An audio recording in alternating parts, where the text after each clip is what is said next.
Praise the Lord, hallelujah. Zion வேதாகம ஆய்விற்கு அன்போடு உங்களுடைய இயேசு கிறிஸ்துவின் நாமத்தில் உங்களை வரவேற்கிறேன். இன்றைய தினத்திலும் அப்போஸ்தலரான பரிசுத்த பவுல் தீமோத்தேயுக்கு எழுதின முதலாம் நிருபத்திலிருந்து வசனங்களை தியானிக்க சர்வவல்லமை தேவன் நமக்கு கிருபை பாராட்டுவாராக. முதலாவது அதிகாரத்திலே கள்ளப்போதகர்களை குறித்து எச்சரிக்கை கொடுக்கப்படுகிறதை நாம் இங்கே பார்க்கிறோம். வேற்றுமையான உபதேசங்களை போதியாதபடிக்கும் விசுவாசத்தினால் விளங்கும் தெய்வீக பக்திக்கு ஏதுவாயிராமல் தர்க்கங்களுக்கும் ஏதுவாயிருக்கிற கட்டுக்கதைகளையும் முடிவில்லாத வம்ச வரலாறுகளையும் கவனிக்காதபடிக்கு நீ சிலருக்கு கட்டளை இட வேண்டும் என்று சொல்லி அப்போஸ்தலர் எழுதுகிறதை இந்த இடத்திலே நாம் பார்க்கிறோம். அதோடு கூட பவுல் அப்போஸ்தலருக்கு கொடுக்கப்பட்டதான கிருபை, பாவிகளை ரட்சிக்க கிறிஸ்து இயேசு உலகத்தில் வந்தார் என்கிற வார்த்தை உண்மையும் எல்லா அங்கீகரிப்புக்கும் பாத்திரமும் ஆனது. அவர்களில் பிரதான பாவி நான். அப்படி இருந்தும் நித்திய ஜீவனை அடையும்படி இனிமேல் இயேசு கிறிஸ்துவினிடத்தில் விசுவாசமாயிருக்கிறவர்களுக்கு திருஷ்டாந்தம் உண்டாகும் பொருட்டு பிரதான பாவியாகிய என்னிடத்தில் அவர் எல்லா நீடிய பொறுமையும் காண்பிக்கும்படி இரக்கம் பெற்றேன் என்பதை அங்கே அப்போஸ்தலர் சொல்லுகிறதை குறித்து பார்க்கிறோம். தொடர்ந்து தீமோத்தேயுவுக்கு சில கட்டளைகளை அங்கே அப்போஸ்தலர் பரிசுத்த பவுல் கொடுக்கிறார்.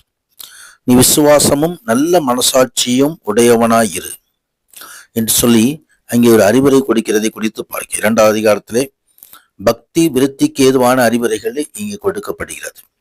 நான் பிரதானமாய் சொல்லுகிற புத்தி என்னவெனில், எல்லா மனுஷருக்காகவும் விண்ணப்பம் பண்ண வேண்டும், ஜெபங்களையும் வேண்டுதல்களையும் ஸ்தோத்திரங்களையும் பண்ண வேண்டும் என்பதை அங்கே அப்போஸ்தலர் தெளிவுபடுத்துகிறார்.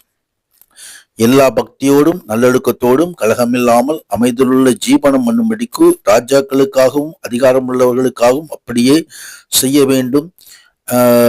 தேவனுக்கு முன்பாக அது நன்மையும் பிரியமாய் இருக்கிறது என்று ஜெபத்தை குறித்ததான காரியங்களை அங்கே அப்போஸ்தலர் தெளிவுபடுத்துகிறதை பார்க்கிறோம். கர்த்தருடைய பரிசுத்தத்துக்கு மகிமை உண்டாவதாக. தொடர்ந்து புருஷர்கள் எப்படி ஜெபிக்க வேண்டும், ஸ்திரீகள் எப்படி தங்களை அலங்கரிக்க வேண்டும் என்பதையெல்லாம் அங்கே அப்போஸ்தலர் கற்றுத்தருகிறார். 3வது அதிகாரத்திலே கண்காணிகள், மூப்பர்கள், உதவிக்காரர்கள் இவர்களுக்குரிய ஒழுக்க நெறிகள் கொடுக்கப்படுகிறதை நாம் இங்கே பார்க்க முடியும். விசுவாசத்தின் ரகசியத்தை சுத்த மனசாட்சியிலே காத்து கொள்கிறவர்களாய் இருக்க வேண்டும் என்பதை முக்கியமாய் அவர் தெளிவுபடுத்துகிறார். கர்த்தருடைய பரிசுத்தத்துக்கு மகிமை உண்டாவதாக. தொடர்ந்து 4வது அதிகாரத்திலே தீமோத்தேயுவுக்கு அப்போஸ்தலர் கொடுக்கிறதான தனிப்பட்ட அறிவுரைகளை நாம் இங்கே பார்க்கிறோம். நீ சகோதரர்களுக்கு எப்படி போதிக்க வேண்டும், சீர்கெடும் கிழமைகள் பேச்சுக்கு கட்டுக்கதைகளுக்கு விலகி தேவ பக்திக்கு ஏதுவாக முயற்சி செய்ய வேண்டும். சரீர முயற்சி அற்ப பிரயோஜனம் உள்ளது. தேவ பக்தியானது இந்த ஜீவனுக்கும் இதற்கு பின்வரும் ஜீவனுக்கும் வாக்குத்தத்தம் உள்ளது என்பதை இங்கே அப்போஸ்தலர் தெளிவுபடுத்துகிறார். உன் இளமை குறித்து ஒருவனும் உன்னை அசட்டை பண்ணாதபடிக்கு நீ வார்த்தையிலும் நடக்கையிலும் அன்பிலும் ஆவியிலும் விசுவாசத்திலும் கற்பிலும் விசுவாசிகளுக்கு மாதிரிகையாயிரு என்று சொல்கிறதை நாம் இங்கே பார்க்கிறோம்.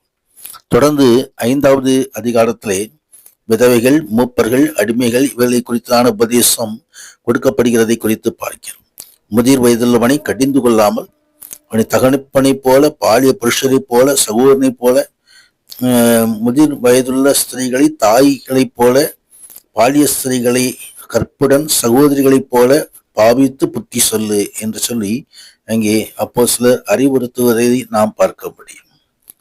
சிலருடைய பாவங்கள் வெளியரங்கமாயிருந்து நியாய தீர்ப்புக்கு முந்திக் கொள்ளும், சிலருடைய பாவங்கள் அவர்களை பின்தொடரும், சிலருடைய நற்கிரியைகளும் வெளியரங்கமாயிருக்கும் என்று சொல்லி அங்கே அப்போஸ்தலர் தெளிவுபடுத்துகிறார். தொடர்ந்து 6வது அதிகாரத்திலே தேவனுடைய நாமமும் உபதேசம் தூஷிக்கப்படாதபடிக்கு அடிமைத்தன நுகத்திற்கு உட்படுகிற வேலைக்காரர் யாவரும் தங்கள் எஜமானை எல்லா கணத்திற்கும் பாத்திரர் என்று எண்ணிக்கொள்ள கடவர்கள் என்று சொல்லி எல்லா காரியங்களிலும் உண்மையா இருக்க வேண்டும் என்று கற்றுத்தருகிறார்.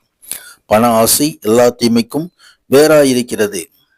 சிலர் அதை இச்சித்து விசுவாசத்தை விட்டு விலகி அநேக வேதனைகளாலே தங்களை உருவ குத்தி கொண்டிருக்கிறார்கள் என்று சொல்லி அப்போஸ்தலர் பண ஆசையை குறித்து எழுதுகிறதை பார்க்க முடியும். தொடர்ந்து தீமோத்தேயுவுக்கு பவுல் அப்போஸ்தலர் பல கட்டளைகளை கொடுத்து இந்த நிருபத்தை முடிக்கிறார். வசனங்களை தியானிக்க நமது வாழ்க்கையிலும் கர்த்தர் மகிமையான ஆசீர்வாதங்களை அருளி செய்யும்படி சமூகத்தில் காத்திருப்போம். உன்னதரான தேவன் மகிமையான ஆசீர்வாதங்களை அருளி செய்வாராக. ஆமேன், ஆமேன்.